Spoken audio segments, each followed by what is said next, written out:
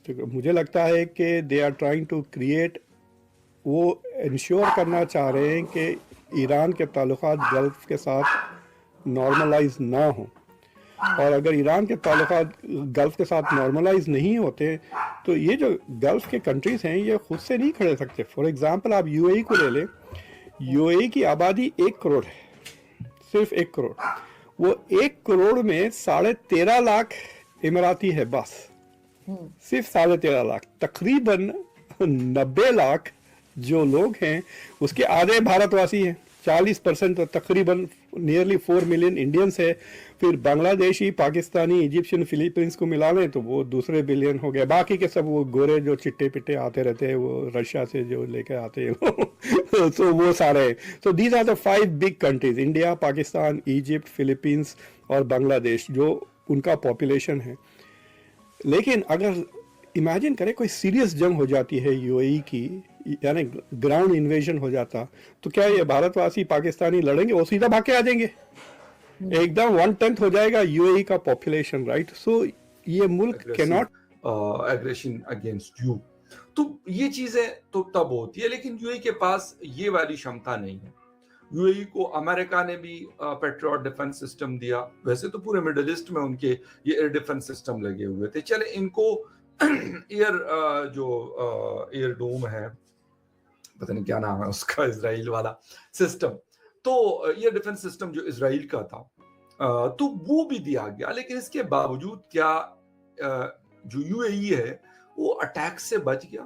اور یہ بھی خبر آئی ہے کہ ایک تو خیر سعودی عربیہ کے حوالے سے بھی خبر آ رہی ہے کہ انہوں نے حملوں کا جواب اپنی ایئر سٹرائکس کے ذریعے دیا, اور یو اے کی بھی خبر آ رہی ہے کہ انہوں نے بھی جوابی حملے ایران پر کیے.